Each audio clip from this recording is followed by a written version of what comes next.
આજની જે યુવાન પેઢી છે ઈ પેઢીના અહો ભાગ્ય છે કે જેણે થોડોક જૂનો સમય પણ જોયો છે, વર્તમાન સમય પણ જોઈ રહ્યા છે અને આગળનો થોડોક જે સમય છે આજના યુવાનોને જોવા મળશે. એ 3 પેઢી જોશે.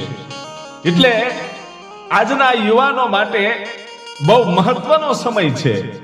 પરંતુ આપણે વાત એ કરવી છે કે કળિયુગનો અંત કેવી રીતે થશે, એ કળિયુગનો અંત ભયંકર કેમ હશે અને કળિયુગના માણસો કેવા હશે. યા મારી કોઈ ઉપજાવી કાઢેલી કે બનાવેલી વાતો નથી, પણ કલ્કી પુરાણ અને ગરુડ પુરાણમાં એવું લખવામાં આવ્યું છે કે કળિયુગના 4,32,000 વર્ષ હશે.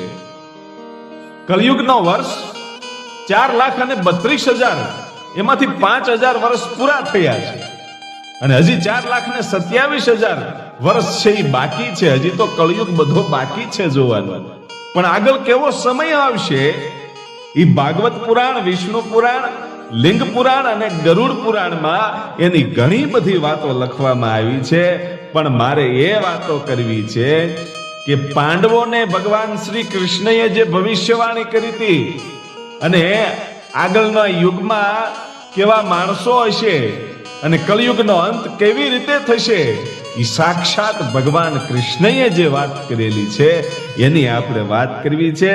કારણ કે મહાભારતના યુદ્ધ પછી દ્વાપર યુગના અંતે ધર્મરાજ યુધિષ્ઠિર છે એ હસ્તિનાપુરના સિંહાસન ઉપર જ્યારે બેઠા ને ત્યારે એને આ સૃષ્ટિની ભવિષ્ય વિશે ચિંતા થઈ કે આગળનો યુગ તો હવે કળિયુગ આવે છે. કળિયુગની શરૂઆત કેવી હશે, કળિયુગના માણસો કેવા હશે, આવનારા યુગમાં માણસનું જીવન અને સ્વરૂપ કેવું હશે, એ ચિંતા થઈ ભાઈ યુધિષ્ઠિરને.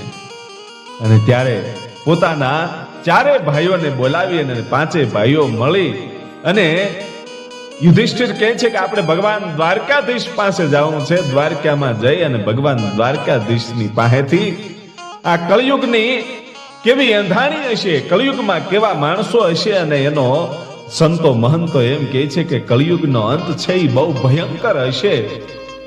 તો આ બધી વાત શું છે એ જાણવાની મને જિજ્ઞાસા